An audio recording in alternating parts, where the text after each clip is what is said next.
Sebenarnya sih di atas kertas memang MPR itu harus mengesahkan saya secara aklamasi. Ya, karena TAP MPR pada waktu itu menyatakan bahwa untuk menjadi calon presiden itu ada persyaratan-persyaratan tertentu yang harus diserahkan kepada Sekretariat Jenderal MPR.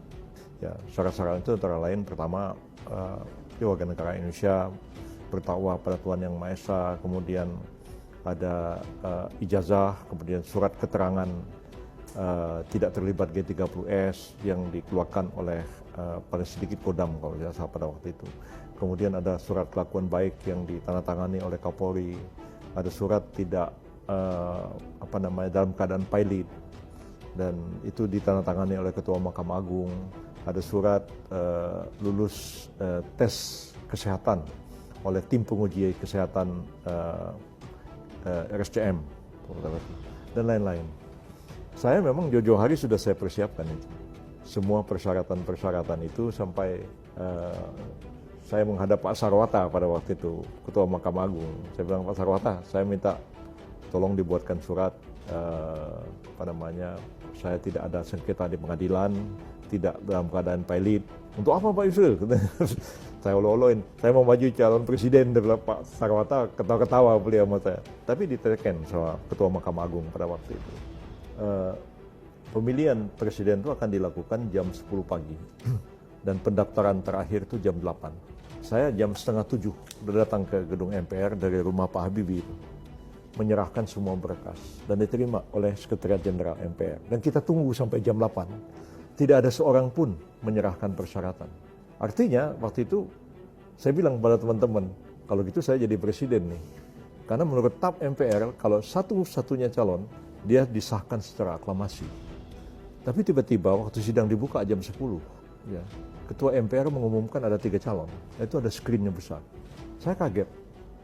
Ada nama Abdurrahman Wahid, ada nama Megawati Soekarno Putri, ada nama saya terakhir.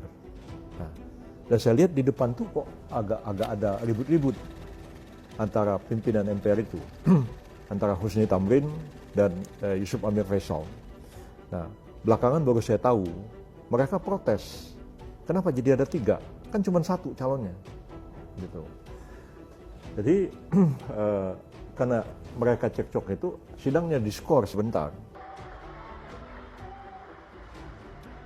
Ketika itu terjadi, ya saya didatangi oleh banyak anggota MPR yang lain.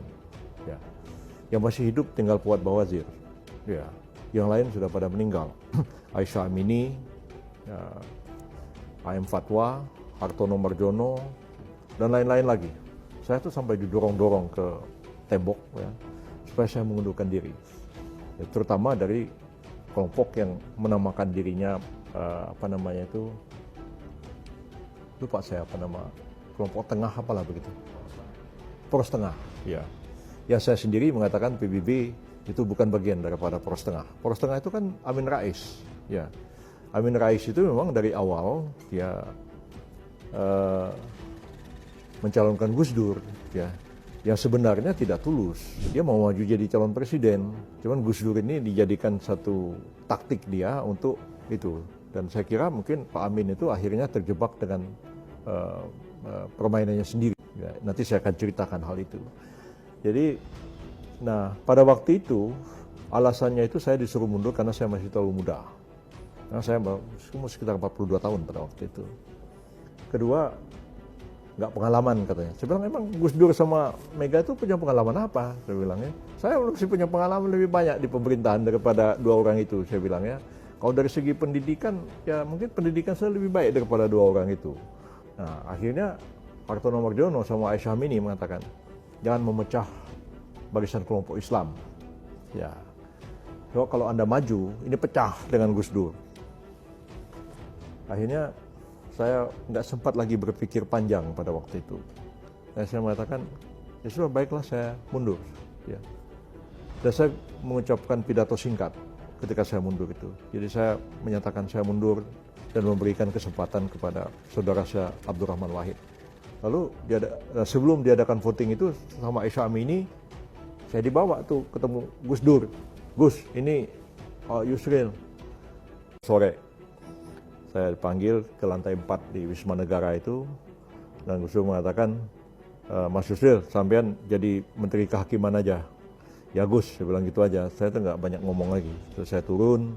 Ketika saya turun dari lift itu, saya bertemu dengan Kiai Langitan, Kiai Abdullah Fakih, ada Khofifah juga ada di situ dan lain-lain.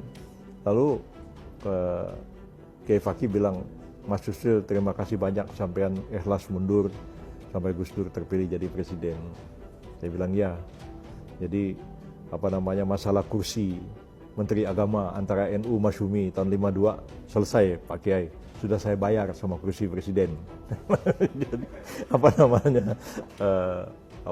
kan salah satu sebab NU keluar dari Masyumi tahun 52 kan itu kursi Menteri Agama, walaupun ada sebab-sebab lain tentunya. Kedua, ketika Gus Dur sudah diberhentikan jadi presiden, Mega jadi presiden, siapa wakilnya? Teman-teman dia bilang, Bang Yusril maju aja. Oke, kita maju. Hamzah Has bolak-balik datang ke rumah. Ya. Orang-orang NU bolak-balik datang ke rumah. Minta Mas Yusril jangan majulah. Ya, jangan memecah belah umat Islam lagi. Mundur lagi 2 kali. Nah, sekarang pun sudah banyak yang bilang, Yusril jangan maju deh. Nanti ada 2 matahari di kalangan umat Islam. Siapa? Saya bilang, ya, Anda sama Anies. Saya bilang, jadi saya ini sudah disuruh mundur lagi untuk ketiga kalinya. Itu yang saya tidak mengerti. Ya, kenapa selalu seperti itu? Ya, walaupun saya nggak tahu apakah saya bisa maju atau tidak. Ya, kelihatannya sih memang berat. Ya, memang berat. Dan jadi saya ingat apa omongannya Pak Harto ke saya. Pak Harto sering bilang, kamu harus ingat, Ril, momentum itu tidak terulang 2 kali, kata Pak Harto. Iya betul. Jadi saya mundur jadi calon presiden itu tidak akan terulang 2 kali. Karena kan setelah itu tidak ada lagi pemilihan presiden melalui MPR. Sudah pemilihan langsung kayak sekarang dengan segala macam threshold 20% segala macam, makin kecil kemungkinan untuk itu. Jadi kalau Anda tanya sama saya apakah saya menyesal, kecewa dengan hal itu, saya pikir ya mungkin orang tuh kalau jadi menteri, jadi gubernur mungkin bisa diusahakan. Ya. Tapi kalau jadi presiden tuh barangkali memang itu sudah suratan takdir juga, sudah garis tangan ya. Karena banyak orang yang kita tidak pikir bisa jadi presiden seperti Gus Dur, ya bisa jadi presiden, ya kan bisa membayangkan Pak Jokowi bisa jadi presiden. Jadi besok tiba-tiba barangkali siapa itu anaknya Pak Jokowi yang jadi wali kota Solo, Gibran, bisa jadi presiden. Tiba-tiba ke Jakarta jadi gubernur, langsung jadi presiden.